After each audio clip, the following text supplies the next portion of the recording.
And now, a thought from man. Today's subject, Miraculous, the tales of Ladybug and Cat Noir. You know, I should say this, Miraculous is pretty good. Pound it! I mean, I've been hearing so much hype about this show. So many fans have been posting a lot of fan art and whatnot. And I'm just like, what's this show all about? I mean, I'd heard of it before, but I didn't think it'd catch on as well as it did. It's kind of surprising. But after watching it, yeah, I can say it's pretty good. It's kind of weird about this show. I mean, it's not American, it's a French show. It's from France, but it's sort of a mixture between a Korean animation company and a Japanese animation company, Toei Animation, and a French company. It's kind of a mixture of so many different cultures, countries. Like, wow. But it turns out pretty good. The odd thing about this show is it originally was supposed to have a sort of anime style. It was supposed to be 2D animated instead of 3D, and the 2D actually looks nice. From what they showed beforehand in a trailer, it looks pretty nice.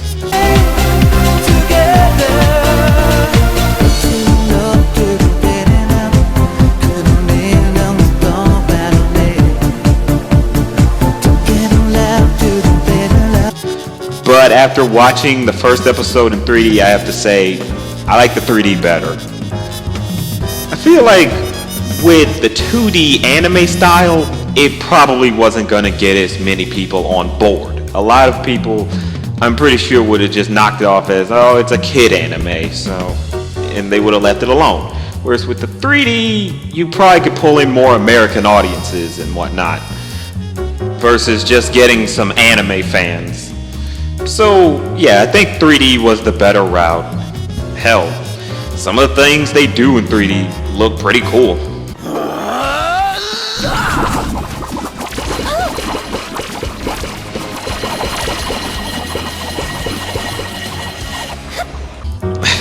I have to say that, like, looks pretty cool when they do certain action scenes.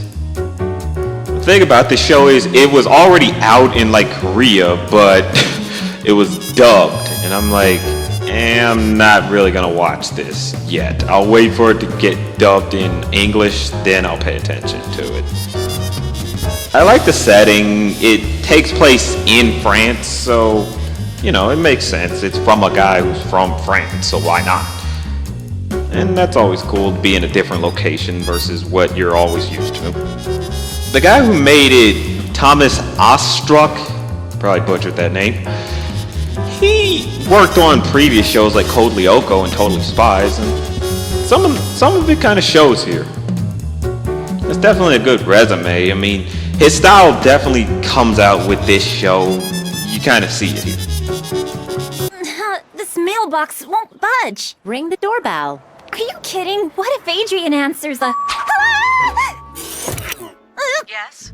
Hi, I'm in Adrian's class and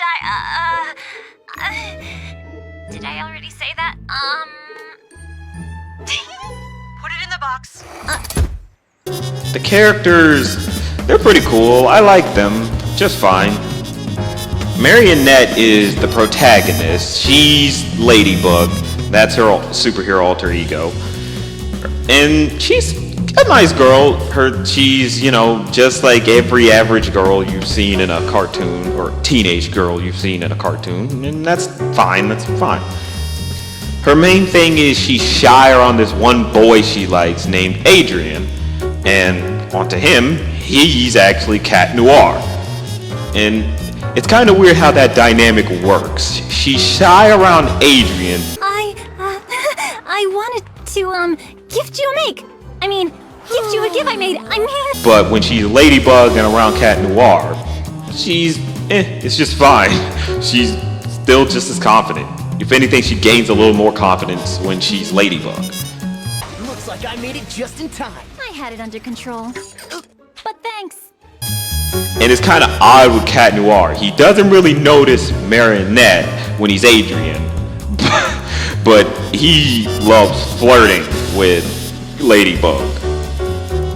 It's sort of a nice juxtaposition from their alter egos and whatnot. I like it. It's welcome. Cataclysm! Couldn't you have said that 500 feet ago? We can't stay stuck in this bubble together forever. The main villain, Hawkmoth, I don't want to say anything outright because we don't know exactly everything, but when I see him and then I see Adrian's father, I'm like, I wonder who Hawkmoth is. Listen, young man. I decide what's best for my son. In fact, I've just decided you're a bad influence and you're not welcome in my house ever again. Leave now! Adults ruin everything all the time. Desperate to help his friend, but feeling powerless. How frustrating. It won't be long before frustration turns to anger. But other than that, he's sort of like Queen Burrow from Sailor Moon. Messes with everyday life and everyday things and changes them, or like Rita Repulsa. In fact, Miraculous actually takes a lot of influence from Sailor Moon. That's probably why it's so popular. It has that magical girl element. I mean, that's not bad. That's nice. We're getting more back into that. Hell, Star vs. the Forces of Evil is sort of like that. But Ladybug and Cat Noir's powers, they mainly come from these things called Miraculouses. And the way they work is they basically fuse with their host or whatnot for a short period of time, though, until they either get hungry or tired. Then they gotta fuel back up or rest before they can get back into action. So Ladybug's and Cat Noir's powers only last a couple of minutes or whatnot. Better than that. It was an emergency. Yeah, if by emergency you mean jealousy. You know what happens once you use your lucky charm. You only have minutes before... I turn back, I know. And that sort of does add a bit of a dynamic. You know, now it's like it's always a race to beat the person they're fighting. They can't just stay and super powered up and just automatically win the day. They have to, you know, actually think about it. They got to keep on their toes. And that's nice. That's a nice dynamic. They sort of go that typical route that most teenage superhero shows go, where you have the protagonist who has a friend, and their friend doesn't know about their secret identity, and it's like, okay. Now, Randy Cunningham, 9th Grade Ninja, actually went against this, and to be honest, it's not the first. Static Shock did this too, where they just outright told them their secret identity. But here it's more the cliched route. I won't tell my friend because this, you know, it's like I can't let them get involved in what's going on. And it's like, it's better if you just tell them so that way there's not this crappy misunderstanding that ends up that makes the protagonist and their friend have a fallout, and you know by the end of it they'll be back together. They're gonna forgive each other. It's like, The main villain, Hawkmoth, he's sort of like your typical villain and whatnot. There's not much going off of him. He has this thing called akumatizing, where he basically sends out these little butterflies that turn people evil, mainly revealing their major desires and, you know, amping them up so they'll want to do bad things. And Fly away, my little Akuma, and evilize him!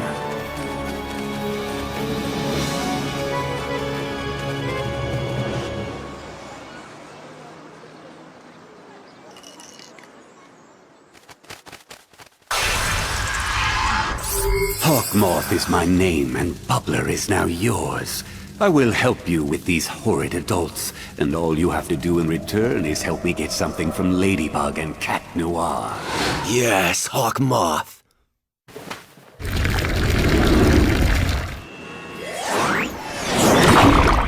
That's okay. I mean, it's just I've seen that in other forms. You know, I've seen that in either Power Rangers or Sailor Moon. All in all, this is a good show. It's nice, and I'm probably gonna stick with it, find out what's going on, because because there's probably more to this show than meets the eye, so yeah, I'll probably stick around and keep watching this. It's nice enough to keep paying attention to. It's definitely a show you'll want to keep a little bit of interest in as it keeps going on. But that's just a thought.